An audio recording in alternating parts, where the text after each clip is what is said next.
So hi hello ಎಲ್ರಿಗೂ ನಮಸ್ಕಾರ, welcome back to my channel Shailu vlogs. ಇವತ್ತಿನ ವ್ಲಾಗ್ನ ನಾನು ಈವ್ನಿಂಗಿಂದ ಶುರು ಮಾಡ್ತಾ ಇದ್ದೀನಿ. ಏನಿಲ್ಲ, ಸುನೀಲ್ ಅವರ ಲೀವ್ ಮುಗೀತು. ಎಷ್ಟು ಬೇಗ ಮುಗೀತು ಅನ್ನೋದೇ ಗೊತ್ತಾಗ್ತಾ ಇಲ್ಲ. ಸಿಕ್ಕಾಪಟ್ಟೆ ಬೇಜಾರಾಗ್ತಾ ಇದೆ. ಇವಾಗ ಪ್ಯಾಕಿಂಗ್ ಎಲ್ಲ ಶುರು ಮಾಡ್ತಾರೆ. ಇವಾಗ ಸ್ವಲ್ಪ ಅಡುಗೆಗೆಲ್ಲ ರೆಡಿ ಮಾಡಬೇಕು. ಇವತ್ತು ಶನಿವಾರ ಆಗಿರೋದ್ರಿಂದ ನಾನ್ ವೆಜ್ ತಿನ್ನಲ್ಲ ಯಾರೂ ನಮ್ಮ ಮನೇಲಿ, ಮನೆ ದೇವರ ವಾರ. ಹಾಗಾಗಿ ವೆಜ್ಜೇನೇ. ಅವ್ರೇನಿಲ್ಲ, ವಡೆ ಎಲ್ಲ ಇಷ್ಟ ಸುನಿಲ್ಗೆ. ಸೊ ವಡೆ ಎಲ್ಲ ಮಾಡೋಣ ಅಂತ ಅಂದ್ಬಿಟ್ಟು ನೆನೆಸ್ಬೇಕು. ಇವಾಗ ಎಷ್ಟು ಬೇಗ ರಜೆ ಮುಗ್ದೋಯ್ತು ಅನ್ನೋದೇ ಗೊತ್ತಾಗ್ತಾ ಇಲ್ಲ. ರಜೆ ಮುಗ್ದಿದ್ದೇ ಒಂದು ದೊಡ್ಡ ಸ್ಟೋರಿ, ನಾನು ಆಮೇಲೆ ಹೇಳ್ತೀನಿ. ಸೊ ಬನ್ನಿ, ಇವತ್ತಿನ ಬ್ಲಾಗ್ ಹೆಂಗಿರುತ್ತೆ ಅಂತ ಕಂಪ್ಲೀಟಾಗಿ ನೋಡಿ. ನನ್ನ ಚಾನಲ್ಗೆ ನೀವೇನಾದರೂ ಸಬ್ಸ್ಕ್ರೈಬ್ ಆಗದೆ ವಿಡಿಯೋ ನೋಡ್ತಾ ಇದ್ದೀರಾ, ಪ್ಲೀಸ್ ಬೇಗ ಸಬ್ಸ್ಕ್ರೈಬ್ ಆಗಿ. ಸೊ ಬನ್ನಿ, ನಾನು ಈವ್ನಿಂಗ್ ಅಲ್ವಾ, ಸೊ ಮುಖ ತೊಳೆದು ಹಾಗೆ ರೆಡಿ ಆದೆ. ನನ್ನ ಕೂದಲು ಹಿಂಗೆ ಬಿಟ್ಬಿಟ್ರೆ ಒಂಥರ ಎತ್ತಿ ಕಟ್ಟಿಬಿಟ್ಟು ಆಮೇಲೆ ಕೆಲ್ಸಕ್ಕೆ ಹೋಗಬೇಕು, ಇಲ್ಲ ಹೇರ್ ಫಾಲ್ ಆಗೋದು ಅದು ಇದು ಏನಾದರೂ ಆದರೆ ಒಂಥರ ಗಜಿಬಿಜಿ ಅಂತ ಇರುತ್ತೆ. ಸೊ ಬನ್ನಿ ಇವಾಗ ಹೋಗೋಣ. ನಿಮ್ಮದು ಖುಷಿ, ನಾನು ಹೋಗ್ತಿದ್ದೀನಿ. ನಿಮ್ಗೆ ಬೇಜಾರಾಗ್ತಿಲ್ವಾ? ಹೇಳೋಕ್ಕಾಗ್ತಾಯಿಲ್ಲ ಅವನಿಗೆ. ನನಗೆ ನೀನು ಕಂಡ್ರೆ ನಿಂಗೆ ತುಂಬ ಡ್ಯಾನ್ಸ್ ನೋಡಿ ತುಂಬ ಖುಷಿ ಆಗುತ್ತೆ. ಅದಕ್ಕೆ ಇಷ್ಟು ಗಂಟೆ ವೆಯ್ಟ್ ಮಾಡ್ತೀನಿ ನಿನ್ನ ಸ್ಕೂಲ್ ಡೇಗೋಸ್ಕರ. ಕಾಲ್ ತೆಗಿ ಬ್ಯಾಗಿಂದ ಖುಷಿ.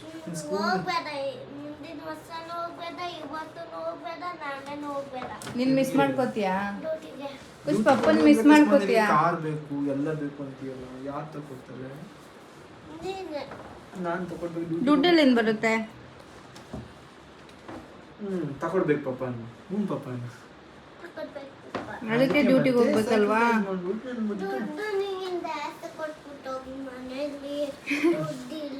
ಅವ್ನು ಕೇಳಿದಾಗೆಲ್ಲ ಅವ್ನು ಕೇಳಿದ ತಗೊಳಕ್ಕೆ ದುಡ್ಡು ಕೊಡಿ.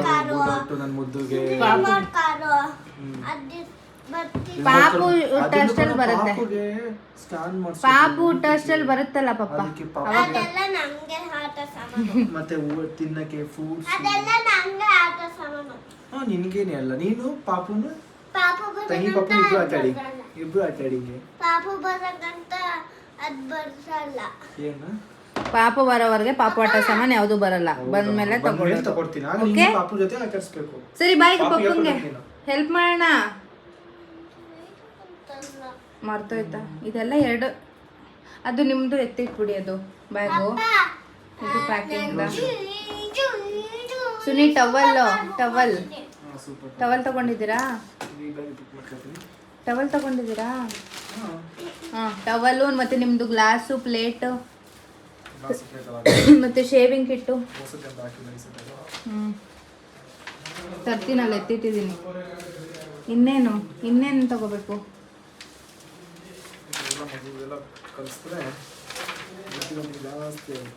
ಏನ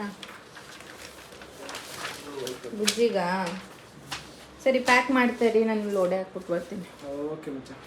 ನಾನಿಲ್ಲಿ ಸುನೀಲ್ಗೋಸ್ಕರ ವಡೆನ ಮಾಡ್ತಾ ಇದ್ದೀನಿ. ಎಲ್ಲದಕ್ಕೂ ದೇವ್ರ ಬ್ಲೆಸ್ಸಿಂಗ್ಸ್ ಅನ್ನೋದು ಇರುತ್ತೆ ಅನ್ನೋದಕ್ಕೆ ಇದೇ ಸಾಕ್ಷಿ ಅಂತ ಹೇಳ್ಬೋದು. ಆ್ಯಕ್ಚುಲಿ ಸುನೀಲ್ ಅವರು ಹೋಗಬೇಕಾಗಿದ್ದು ಫೆಬ್ರವರಿ 2nd ವೀಕ್ವರೆಗೂ ಅವ್ರಿಗೆ ಲೀವ್ ಸ್ಯಾಂಕ್ಷನ್ ಆಗಿತ್ತು. ಬಟ್ ನಾವು ಇದೇ 30 ಮತ್ತು 31st ನಾವು ತಿರುಪತಿಯಲ್ಲಿರೋ ಪ್ಲ್ಯಾನ್ ಆಗಿ ಸುನೀಲ್ ಬಂದಿದ್ದು 2nd ವೀಕೆಲ್ಲ ನಾವು ತಿರುಪತಿ ಟಿಕೆಟ್ನ ಬುಕ್ ಮಾಡಿದ್ವಿ. ಅಂದರೆ ತಿರುಪತಿ ತಿಮ್ಮಪ್ಪ ಬಂದು ನಮ್ಮ ಮನೆ ದೇವರಾಗಿರೋದ್ರಿಂದ ನಾವು ತಿರುಪತಿಗೆ ಟಿಕೆಟ್ನ ಬುಕ್ ಮಾಡಿದ್ವಿ. ಸೊ ಆವಾಗ ಓಕೆ, ಕನ್ಫರ್ಮೇನೆ ಹೋಗೋದು ಅನ್ನೋದು. ಮದುವೆ ಎಲ್ಲ ಮುಗಿಸ್ಕೊಂಡ್ವಿ. ಅದಾದಮೇಲೆ ಮಮ್ಮಿ ಮಂತ್ರಾಲಯಕ್ಕೆ ಹೋದರು. ಮಮ್ಮಿ ಮಂತ್ರಾಲಯದಿಂದ ರಿಟರ್ನ್ ಆಗಬೇಕಾದ್ರೆ ಅದು ನನಗೆ ಕನ್ಸೀವ್ ಅನ್ನೋದು ಕನ್ಫರ್ಮ್ ಆಯಿತು. ಈ ಥರ 3.5 ಮಂತ್ ಆಗಿದೆ ಅಂತ. ಅದಕ್ಕೂ ಮುಂಚೆ ತಿರುಪತಿ ಟಿಕೆಟ್ನ ಕ್ಯಾನ್ಸಲ್ ಮಾಡಿದ್ರು. ಒಂದಿನ ಮುಂಚೆ ಸುನೀಲ್ ಕ್ಯಾನ್ಸಲ್ ಮಾಡಿದ್ರು. ಏನಕ್ಕಪ್ಪ ಅಂತಂದರೆ ಅವರು ಎಮರ್ಜೆನ್ಸಿ ರಿಟರ್ನ್ ಬರಬೇಕು ಡ್ಯೂಟಿಗೆ ಅಂತ ಅಂದ್ಬಿಟ್ಟು ಕಾಲ್ ಆಯಿತು. ಏನೋ ಅಲ್ಲಿ ಕೆಲಸ ಇದೆ, ಯಾರ್ಯಾರು ಲೀವ್ಗೆ ಹೋಗಿದ್ದಾರಲ್ವ ಅವರೆಲ್ಲರನ್ನೂ ರಿಟರ್ನ್ ಕರೆಸ್ತಾ ಇದ್ದೀವಿ, ಈ ಡೇಟಲ್ಲಿ ರಿಟರ್ನ್ ಇರಬೇಕು ಅವರು ಇಲ್ಲಿ ಅಂತ ಕಾಲ್ ಆಯಿತು. ಸೊ ಸುನೀಲ್ಗೆ ಶಾಕ್ ಆಯಿತು. ಈ ಥರ ಎಲ್ಲ ಮಾಡಲ್ಲ, ಬಟ್ ಆರ್ಮಿ ಅಂದಮೇಲೆ ಇದೆಲ್ಲ ನಾರ್ಮಲ್ ಇರುತ್ತೆ. ಬಟ್ ನಮಗೆ ಯಾವತ್ತೂ ಹಿಂಗೆ ಮಾಡಿರಲಿಲ್ವಲ್ಲ ಅಂತ ಒಂದು ಶಾಕಿಂಗ್ ಆಯಿತು. ಅದೇ ಇದರಲ್ಲಿ ಟಿಕೆಟ್ನ ಕೂಡ ಕ್ಯಾನ್ಸಲ್ ಮಾಡಿದ್ರು. ಅದ್ರ ನೆಕ್ಸ್ಟ್ ಡೇ ನಾನು ಹಾಸ್ಪಿಟಲ್ಗೆ ಹೋಗಲೇಬೇಕು, ಕರ್ಕೊಂಡು ಹೋಗ್ತೀನಿ ನನ್ನ, ಆಮೇಲೆ PCOD ಪ್ರಾಬ್ಲಮ್ ಏನಾದರೂ ನಿನಗೆ ಶುರುವಾಗ್ಬಿಟ್ಟದು ಅಂತ ಅಂದ್ಬಿಟ್ಟು ಆವಾಗ ಹಾಸ್ಪಿಟಲ್ಗೆ ಹೋದಾಗ ಈ ಥರ ನಮಗೆ ಗೊತ್ತಾಯಿತು. ಒಂದು ವಿಷಯ ಗೊತ್ತಾಯಿತು. ಅದು ಸಿಕ್ಕಾಪಟ್ಟೆ ಖುಷಿಯಾಯಿತು ನನಗಾಗಲಿ ಸುನೀಲ್ಗಾಗಲಿ. ಇದೆಲ್ಲ ಆದಮೇಲೆ ದೇವ್ರಿಚ್ಛೆ, ಇವಾಗ ಟ್ರಾವೆಲ್ ಎಲ್ಲ ಮಾಡೋದು ಬೇಡ, ದೂರದ ಪ್ರಯಾಣ ಬೇಡ ಅಂತ ದೇವರೇ ಈ ಥರ ಕ್ಯಾನ್ಸಲ್ ಮಾಡಿಸಿದ್ದಾನೆ ಅಲ್ಲಿಗೆ ಬರೋದನ್ನ. ಒಟ್ಟಿಗೆ ನಾವು ಇನ್ನೊಂದು ಪಾಪು ಆದಮೇಲೆ ಹೋಗೋಣ ಅಂತ ಡಿಸೈಡ್ ಮಾಡ್ಕೊಂಡ್ವಿ. ಆ್ಯಂಡ್ ಅವರ ಏನು ಯೂನಿಟಿಂದ ಕಾಲ್ ಬಂದಿದ್ದು ರಿಟರ್ನ್ ಬರಬೇಕು ಅಂತ, ಅದು ಒಂದು ಇನ್ಸಿಡೆಂಟು. ಇದೆಲ್ಲ ನೋಡಿದ್ರೆ ಏನೋ ಒಂಥರ ದೇವರ ಬ್ಲೆಸ್ಸಿಂಗ್ಸ್ ಇರೋದ್ರಿಂದನೇ ಇದೆಲ್ಲ ಆಗ್ತಾ ಇರೋದು ಅಂತ ಅನಿಸ್ತಾ ಇದೆ. ಬಟ್ ಓಕೆ, ಇನ್ನೊಂದು 15 ಡೇಸ್ ಎಕ್ಸ್ಟ್ರಾ ಇರ್ತಾ ಇದ್ರೂ ಇನ್ನೂ ಬೇಗ ಹೋಗ್ತಾ ಇದ್ದಾರೆ. ಬಟ್ ಏನೂ ಮಾಡೋಂಗಿಲ್ಲ, ಅವರ ಕೆಲಸನೂ ತುಂಬಾ ಇಂಪಾರ್ಟೆಂಟ್ ಆಗುತ್ತೆ. ಬಟ್ ಈ ಸಲ ಸಿಕ್ಕಾಪಟ್ಟೆ ಬೇಜಾರಾಗ್ತಾಯಿತ್ತು, ಸುನೀಲ್ ಇಷ್ಟು ಬೇಗ ರಿಟರ್ನ್ ಹೋಗ್ತಿದ್ದಾರೆ ಅಂತ. ಅವ್ರು 45 ಡೇಸ್ ರಜಾ ತೊಗೊಂಡು ಬಂದಿದ್ರು, ಎಷ್ಟು ಬೇಗ ಮುಗ್ದೋಯ್ತಪ್ಪ ರಜಾ, ಅದರಲ್ಲೂ ಸ್ವಲ್ಪ ದಿನ ಇದ್ದಂಗೆ ರಿಟರ್ನ್ ಹೋಗ್ತಿದ್ದಾರೆ ಅನ್ನೋದು ಒಂದು ಸ್ವಲ್ಪ ಬೇಜಾರಾಯಿತು. ಆ್ಯಂಡ್ ಸಿಕ್ಕಾಪಟ್ಟೆ ಟೈಮ್ ಸ್ಪೆಂಡ್ ಮಾಡಿದ್ದೀವಿ, ತುಂಬಾ ಖುಷಿಯಾಯಿತು. ಆ್ಯಂಡ್ ತುಂಬ ಹ್ಯಾಪಿ ಮೂಮೆಂಟ್ನ ಕ್ಯಾರಿ ಮಾಡಿದ್ದೀವಿ ಅಂತ ಹೇಳ್ಬೋದು ಈ ರಜದಲ್ಲಿ. ಎಲ್ಲ ದೇವರಿಚ್ಛೆ ಅನ್ನೋದು ಸುಮ್ಮನೆ ಹೇಳಲ್ಲ ದೇವರಿದ್ದಾನೆ ಅಂತ. ಕೆಲವರು ಇಲ್ಲ ಅಂತ ಹೇಳ್ಬೋದು, ನನ್ನ ವಿಷಯದಲ್ಲಂತೂ ಪ್ರತಿಯೊಂದು ಕ್ಷಣದಲ್ಲೂ ದೇವರಿದ್ದಾನೆ ಇರ್ತಾನೆ. ಆ ದೇವರ ಬ್ಲೆಸ್ಸಿಂಗ್ಸ್ ಅನ್ನೋದು ಯಾವಾಗಲೂ ಇದ್ದೇ ಇರುತ್ತೆ ಅಂತ ನಾನು ಅಂದ್ಕೊಂಡಿದ್ದೀನಿ. ಸೊ ಸುನೀಲ್ಗೆ ಇವತ್ತು ಸ್ಯಾಟರ್ಡೇ ಆಗಿರೋದ್ರಿಂದ ನಮಗೆ ಮನೆ ದೇವ್ರ ವಾರ, ನಾನ್ ವೆಜ್ ತಿನ್ನಲ್ಲ ಯಾರೂ. ಹಂಗಿದ್ರೂ ಮಾಡಿಕೊಡೋದ, ತಿಂತೀರಾ ನೀವು ಅಂತ ಕೇಳಿದ್ವಿ ಅವರೊಬ್ಬರಿಗೆ.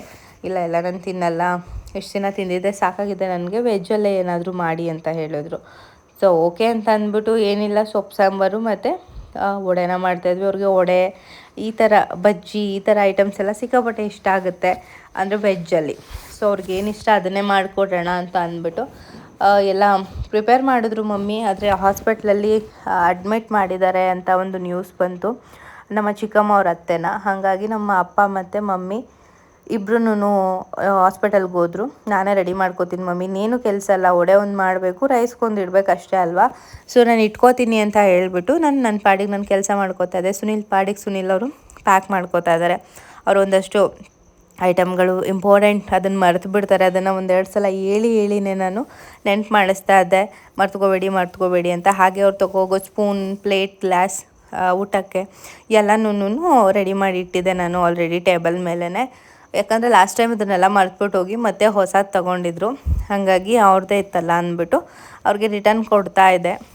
ಬಟ್ ಅದು ನನಗೆ ಇಷ್ಟು ಸಲ ಎಲ್ಲ ಕಳಿಸುವಾಗ ಒಂಥರ ಫೀಲ್ ಇರ್ತಿದ್ರೆ, ಈ ಸಲ ನಾನು ಪ್ರೆಗ್ನೆನ್ಸಿ ಇದ್ದೀನಿ, ಕಳಿಸ್ತಾ ಇದ್ದೀನಿ ಅನ್ನೋದು ಸಿಕ್ಕಾಪಟ್ಟೆ ಫೀಲಿಂಗ್ ಆಗುತ್ತೆ. ಒಂಥರ ನನಗೆ ಏನೋ ಒಂಥರ ಅವರಿದ್ರು ಅಂತಂದರೆ ಒಂಥರ ಧೈರ್ಯ, ಏನೋ ಖುಷಿ, ಎಕ್ಸ್ಟ್ರಾ ಖುಷಿ ಎಲ್ಲ ಇರುತ್ತೆ ಅಲ್ಲ, ಆ ಥರ ಫೀಲ್ ಆಗ್ತಾ ಇರೋದು. ಬಟ್ ಏನೂ ಮಾಡೋಂಗಿಲ್ಲ, ಇನ್ನು ಸ್ವಲ್ಪ ತಿಂಗಳು ವರ್ಷ ವೆಯ್ಟ್ ಮಾಡಿದ್ವಿ ಅಂತಂದರೆ ಅವ್ರು ರಿಟೈರ್ಡ್ ಆಗೇ ಬರ್ತಾರೆ. ಅದು ಒಂದು ಖುಷಿ ಅಂತ ಹೇಳ್ಬೋದು. ಇನ್ನು ನೆಕ್ಸ್ಟು ನಮ್ಮ ಪಾಪ ಬರೋ ಟೈಮ್ಗೆ ನೆಕ್ಸ್ಟು ಲೀವಿಗೆ ಬರ್ತಾರೆ ಅವರು. ನಮ್ಮ ಬುಜ್ಜಿದ್ರಲ್ಲಂತೂ ಅವ್ನು ಹುಟ್ಟಿದ 3 ಮಂತ್ಸಿಗೆ ಬಂದಿದ್ದರು. ಬಟ್ ಈ ಸಲ ಎಲ್ಲ ಹಂಗೆ ಆಗಲ್ಲ, ಮುಂಚೆನೇ ಬರ್ತೀನಿ ಅಂತ ಹೇಳಿದ್ದಾರೆ. ಅದು ಒಂದು ಖುಷಿ, ಅವ್ರು ಕಳಿಸ್ತಾ ಇರೋದು ಒಂದು ಬೇಜಾರು, ಎಲ್ಲ ಮಿಕ್ಸ್ಡ್ ಫೀಲಿಂಗ್ ಥರ ಆಗ್ತಾಯಿದೆ ನನಗೆ. ಬಟ್ ಏನೂ ಮಾಡೋಂಗಿಲ್ಲ. ಆ್ಯಂಡ್ ಅವರು ಅವರ ಫ್ರೆಂಡ್ಸ್ಗೆ ಎಲ್ಲರಿಗೂ ಅಂತ ಅಂದ್ಬಿಟ್ಟು ಇಲ್ಲಿ ಸ್ವೀಟ್ಸು, ಮಿಕ್ಸ್ಚರ್ಸು ಎಲ್ಲ ಏನು ಸ್ಪೆಷಲ್ ಇರುತ್ತೆ ಅಲ್ವ, ಅದನ್ನೆಲ್ಲ ತೊಗೊಂಡು ಹೋಗ್ತಾರೆ. ಅಂದರೆ ಬೇಕ್ರಿ ಮತ್ತು ಆ ಥರ ಎಲ್ಲ ರೆಡಿ ಮಾಡ್ತಾರಲ್ಲ, ಆ ಥರ ಶಾಪ್ಸ್ಗಳಲ್ಲಿ ಅವ್ರು ಪರ್ಚೇಸ್ ಮಾಡ್ತಾರೆ. ಇನ್ನೂ ತಂದಿಲ್ಲ, ತಂದಮೇಲೆ ಖಂಡಿತ ತೋರಿಸ್ತೀನಿ ಅದನ್ನೆಲ್ಲ. ಯಾಕೆಂತಂದರೆ ಅವ್ರ ಫ್ರೆಂಡ್ಸ್ಗಳು ಕೂಡ ಅವ್ರ ಊರಲ್ಲಿ ಏನೆಲ್ಲ ಸ್ಪೆಷಲ್ ಇರುತ್ತೆ ಅದನ್ನೆಲ್ಲ ತೊಗೊಂಡು ಬಂದು ಕೊಡ್ತಾರೆ. ಸೊ ಶೇರಿಂಗ್ ಅನ್ನೋದು ತುಂಬಾ ಚೆನ್ನಾಗಿತ್ತು ಅಂತಂದರೆ, ಬಾಂಡಿಂಗ್ ತುಂಬ ಚೆನ್ನಾಗಿರುತ್ತೆ ಅವ್ರ ಫ್ರೆಂಡ್ಶಿಪ್ಪಲ್ಲಿ. ಆ್ಯಂಡ್ ಎಕ್ಸ್ಚೇಂಜ್ ಮಾಡೋದು, ಅಂದರೆ ಅವ್ರ ಊರಲ್ಲಿ ಏನು ಸ್ಪೆಷಲ್ಲು, ಏನೇನು ತಂದಿದ್ದೀವಿ, ಈ ಥರ. ನಮ್ಮ ಮೈಸೂರಲ್ಲಂದರೆ ಮೈಸೂರು ಪಾಕ್ ಮಿಸ್ ಇಲ್ಲದೇ ಹೋಗ್ತಾ ಇರುತ್ತೆ. ಯಾವಾಗ ಬಂದ್ರೂ ಮೈಸೂರು ಪಾಕು, ಮಿಕ್ಸ್ಚರ್ಸು, ಏನೇನು ವೆರೈಟೀಸ್ ಇರುತ್ತೆ ಅದನ್ನೆಲ್ಲನೂ ತೊಗೊಂಡು ಹೋಗ್ತಾರೆ. ಇವಾಗ ವಡೆ ಎಲ್ಲ ರೆಡಿ ಆಯಿತು. ಇನ್ನೇನು ಸುನೀಲ್ಗೆ ಸರ್ವ್ ಮಾಡಬೇಕು ಅಂತ 2 ಸಲ ಮಾಡಿದೆ, 2 ಸಲನೂ ತಿಂದಿಲ್ಲ. ಆಮೇಲೆ ತಿಂತೀನಿ ಅಂತ ಡ್ಯಾಡಿ ಅವ್ರಿಗೆಲ್ಲ ಕೊಟ್ಟೆ.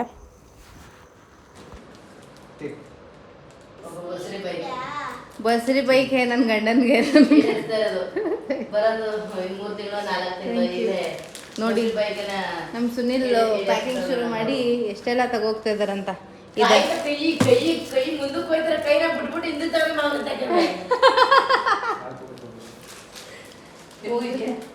ಇದೆಯಾ? ಓ ಕರೆಕ್ಟ್ ಆಗಿದೆ. ಸುನೀದೆಲ್ಲ ಎಲ್ಲಿ ತಿಂತೀರಾ?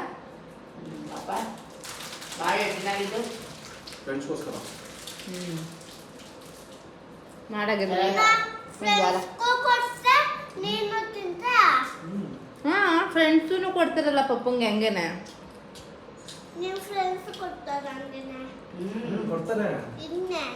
ಶೇರಿಂಗ್ ಮಾಡ್ಕೋತೀನಿ ನಾವೆಲ್ಲ. ಶೇರಿಂಗ್ ಆ್ಯಂಡ್ ಕೇರಿಂಗ್ ಅವರೆಲ್ಲ. ನಿಮ್ಮ